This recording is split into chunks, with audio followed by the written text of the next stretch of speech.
Hola hermanos, quiero darles la bienvenida al repaso del sermón de esta semana.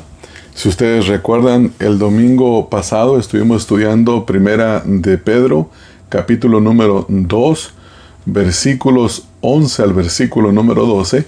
Y el tema que hemos comenzado a estudiar es viviendo como siervos de Dios. Y quiero leer los dos versículos que estudiamos la semana pasada, el domingo, donde dice Primera de Pedro 2, 11 al 12. Amados, yo os ruego como a extranjeros y peregrinos que os abstengáis de los deseos carnales que batallan contra el alma, manteniendo buena vuestra manera de vivir entre los gentiles, para que en lo que murmuran de vosotros como de malhechores, glorifiquen a Dios en el día de la visitación, al considerar vuestras buenas obras. En esta porción de la Escritura nosotros aprendimos que el apóstol Pedro está haciendo una exhortación a que cuidemos nuestras vidas, y hay dos aspectos de la vida de siervos de Dios que debemos de cuidar. El primero es interno y el segundo es externo.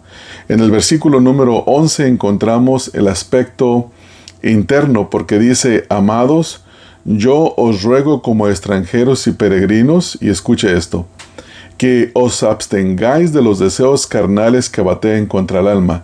Obviamente esta es una exhortación a cuidar nuestra vida espiritual, especialmente nuestro interior, nuestra alma.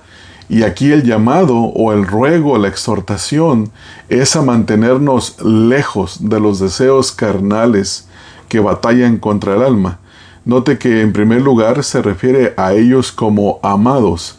Ellos eran recipientes del amor de Dios en el momento de la salvación, al igual que lo es todo verdadero creyente que ha creído en el Señor Jesucristo, se ha arrepentido de sus pecados. El amor de Dios ha venido a ser derramado en la vida del creyente.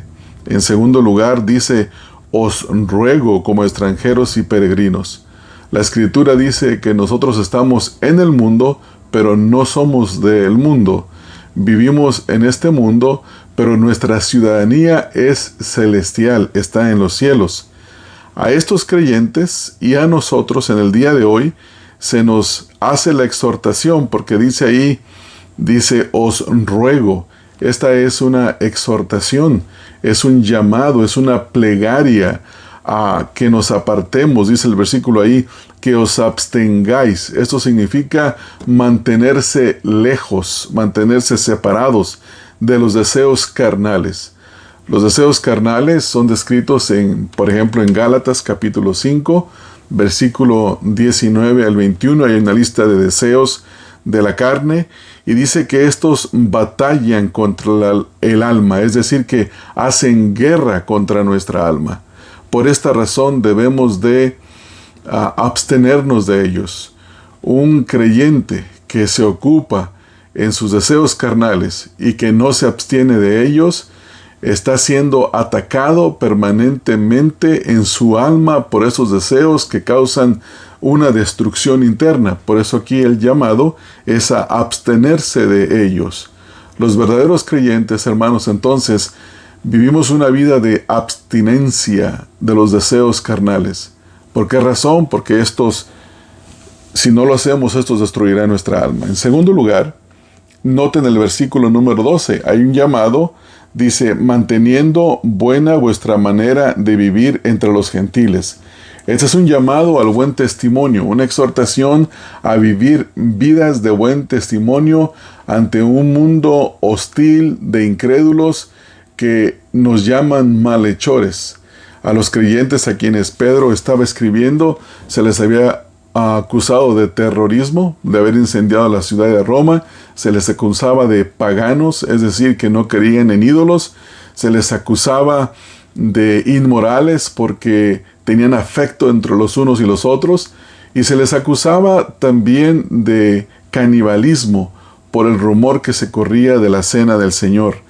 Así es que a estos creyentes se les llama, los incrédulos les llamaban malhechores, pero Pedro les está diciendo: no se preocupen por cómo los ven y cómo los llaman. Más bien ustedes busquen, mantengan una buena manera de vivir.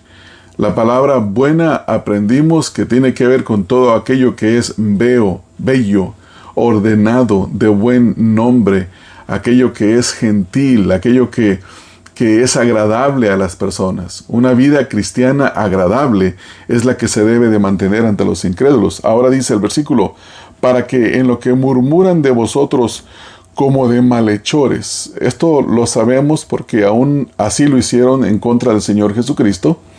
Los fariseos, los sacerdotes, llevaron al Señor Jesucristo ante Pilato y le dijeron, si este no fuera malhechor, no te lo hubiéramos traído. Es decir que, hermanos, si acusaron al Señor Jesucristo de malhechor, ¿cuánto más no nos acusarán a nosotros? Entonces, por esta razón debemos de mantener una buena manera de vivir. Y dice, para que ellos glorifiquen a Dios en el día de la visitación al considerar vuestras buenas obras. Entonces quiere decir que los creyentes somos un grupo de personas amados que se abstienen de los deseos carnales que batallan contra el alma y procuran tener una buena manera de vivir entre los gentiles. Hermanos, ¿cómo podemos obedecer esto? ¿Cómo nos podemos abstener de los deseos carnales? Bueno, no proveamos para los deseos de la carne. La batalla se gana en la mente, la batalla se gana viviendo una vida ordenada, apartándose, viviendo una vida de comunión con Dios, una vida de comunión con los creyentes, comunión con la palabra de Dios y haciendo caso de las exhortaciones tanto que nos da el Señor a través de su palabra, como de los mismos creyentes que ven nuestras vidas y nos exhortan y nos amonestan, lo cual también nosotros hacemos para con ellos. Y en segundo lugar, ahí está la vida buena, la buena manera de vivir, las buenas obras se realizan cuando nos sujetamos a la palabra de Dios y cuando la obedecemos. Cuando nos tratamos los unos a los otros con amor, con gentileza, con respeto, cuando buscamos el bien de los demás y no el de nosotros mismos.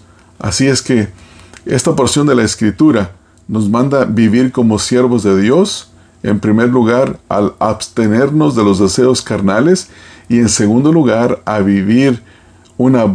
tener una buena manera de vivir, es decir, vivir con buenas obras para que los incrédulos puedan ver nuestra forma de vida y cuando el Señor les visite en el día de la salvación, ellos puedan darle honor y gloria por la forma en la que nos vieron vivir.